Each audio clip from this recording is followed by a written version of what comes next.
Terima kasih telah bergabung di channel Ricky Christopher 14. Dan seperti biasa di channel ini saya akan berbagi tentang pengetahuan dan hal-hal lainnya. Jangan lupa menekan tombol subscribe dan aktifkan lonceng pemberitahuannya sehingga Anda bisa mendapatkan info video terbaru dari channel ini. Dan jangan lupa tekan like, comment, and share jika video yang Anda dapatkan bermanfaat untuk Anda. Thank you very much. Jadi untuk teman-teman yang baru bergabung di channel Ricky Christopher 14, ini video yang kedua tentang buku John C. Maxwell yang akan saya sharingkan. Di pertemuan yang pertama atau video yang pertama sudah saya jelaskan tentang kesadaran untuk menemukan kapasitas yang ada di dalam diri kita. Dan untuk meningkatkan itu, di pertemuan yang kedua ini saya akan menjelaskan atau sharing tentang kemampuan, ya. Jadi di sini kita membutuhkan kemampuan untuk meningkatkan atau memaksimalkan kapasitas-kapasitas yang ada di dalam diri kita. Jadi setelah kita menyadari atau kita sadar bahwa kita memiliki kapasitas-kapasitas ya yang dapat menunjang kehidupan kita, maka kita harus memiliki kemampuan untuk mengembangkan setiap kapasitas-kapasitas yang ada di dalam diri kita. Berbicara tentang kemampuan, ada 7 kapasitas yang akan saya sharingkan atau saya bagikan pada kesempatan kali ini. Jadi yang pertama adalah kapasitas energi, yaitu komitmen Anda untuk berusaha secara fisik. Jika kita ingin menyelesaikan banyak hal dan memberi dampak besar pada dunia, kita harus memiliki kapasitas energi yang cukup. Dan itu adalah suatu alasan yang penting kenapa kita harus meningkatkan kapasitas energi kita. Itu alasan yang harus kita ingat ketika kita belajar tentang kemampuan. Yang kedua adalah kapasitas emosi atau bagaimana kita mengelola emosi kita.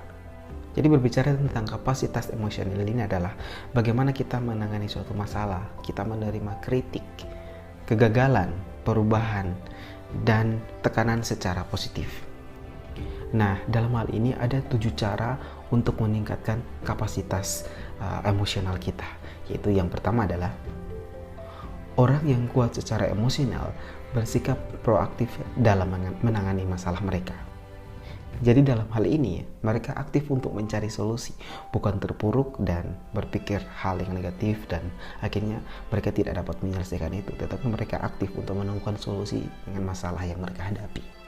Yang kedua adalah orang-orang yang kuat secara emosional tidak membuang-buang waktu untuk mengasihani dirinya sendiri. Jadi satu tanda kemampuan bertahan adalah bisa membedakan mana rasa sakit yang perlu mendapatkan perhatian tertentu. Yang ketiga adalah orang-orang yang kuat secara emosional tidak membiarkan orang lain mengontrol hubungan mereka. Membangun hubungan atau berhubungan dengan orang lain itu merupakan sesuatu hal yang sangat rumit. Sehingga salah satu cara untuk mengontrol atau mengendalikan hubungan kita dengan orang lain adalah kita harus mengenal seperti apa peran kita dalam kehidupan kita. Yaitu peran Anda sebagai suami, atau peran Anda sebagai seorang ayah, atau peran Anda sebagai seorang pemimpin. Karena peran ini menentukan cara Anda berhubungan atau berinteraksi dengan orang lain sepanjang hari. Orang yang kuat secara emosional adalah orang yang bisa mengontrol hubungan mereka. Pada saat yang sama, mereka juga menjaga orang lain untuk tidak mengendalikan mereka, terutama dalam sebuah hubungan yang sulit. Yang keempat adalah orang yang kuat secara emosional tidak membuang-buang energi mereka untuk hal yang tidak bisa mereka kendalikan. Fred Smith berkata bahwa Anda harus bisa membedakan antara kenyataan hidup dan masalah. Kenyataan hidup adalah sesuatu yang tidak bisa kita kendalikan atau bisa kita perbaiki, tetapi masalah bisa kita perbaiki. Dan John Maxwell juga berkata bahwa dia juga mencurahkan energinya atau waktunya untuk hal-hal yang bisa dia kendalikan. Seperti sikap, waktu, prioritas, ya, hasrat, potensi, dan panggilan hati. Yang kelima adalah orang yang kuat secara emosional tidak terus membuat kesalahan yang sama. Yang keenam adalah orang yang kuat secara emosional adalah orang yang tidak membiarkan pasang surut kehidupan mengendalikan hidup mereka. Orang yang kuat secara emosional memahami, menghargai, dan tumbuh melalui perjuangan hidup. Steve Jobs berkata, hapuslah semua prestasi Anda dan biarkan diri Anda menjadi seorang pemula. Poin yang ketiga adalah kapasitas berpikir atau kemampuan berpikir secara efektif. Cara untuk meningkatkan kapasitas ini adalah kita harus mulai berpikir dengan cara-cara yang berbeda. Kita harus mulai menghargai pemikiran kita. Kita harus mulai mengevaluasi pemikiran kita. Menyatakan pemikiran itu ke orang-orang yang tepat, ya, sehingga kita dapat terus belajar dan berpikir menjadi lebih efektif. Karena setiap orang yang sukses itu mempunyai cara berpikir yang berbeda dengan orang-orang yang tidak sukses. Yang keempat adalah kapasitas rasional atau kemampuan membangun sebuah hubungan. Cara untuk meningkatkan kapasitas ini adalah Anda harus menghargai orang lain setiap hari. Dan cobalah untuk menempatkan diri Anda kepada dunia orang-orang yang ada di sekitar Anda. Fokuskan diri Anda untuk bisa memberikan hal-hal yang bermanfaat untuk orang lain, bukan untuk diri Anda sendiri. Yang terakhir adalah jadilah teman yang konsisten. Oke. Yang kelima adalah kapasitas kreatif, yaitu kemampuan untuk melihat pilihan dan menentukan jawaban. Cara untuk meningkatkan kapasitas ini adalah dengan melihat bahwa semua masalah pasti mempunyai solusi. Atau kita harus percaya bahwa ada solusi. Berpikir kreatif atau kreatif adalah merubah pertanyaan kita dari adakah solusinya menjadi apakah solusinya. Yang kedua adalah kita bisa meminta bantuan orang-orang yang kreatif untuk menolong kita.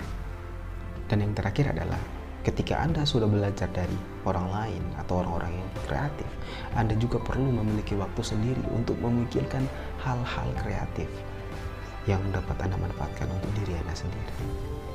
Yang keenam adalah kapasitas produksi atau kemampuan untuk menghasilkan karya. Cara untuk meningkatkan kapasitas ini adalah kita harus mempunyai tekad yang kuat. This is just the only way. Kapasitas produksi bisa ditingkatkan secara cepat dan pesat jika kita benar-benar mempunyai tekad untuk melakukannya. Yang ketujuh adalah kapasitas kepemimpinan, di mana suatu kemampuan untuk mengembangkan dan memimpin orang lain. Caranya adalah jika Anda mempunyai sebuah tim, jika Anda ingin memahami dan menemukan tim Anda, maka seringlah berkomunikasi dengan mereka. Ajukan pertanyaan kepada mereka dan selalu mendengarkan mereka. George Bernard berkata bahwa masalah terbesar dalam komunikasi adalah ilusi bahwa komunikasi itu sudah terjalin.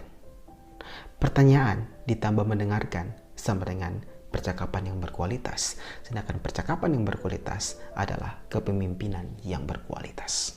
Yang berikut adalah membina hubungan yang baik dengan orang lain sebelum Anda meminta mereka untuk berubah. Tunjukkan transparansi diri sebelum Anda memotivasi orang. Dan yang terakhir adalah mengutamakan orang lain.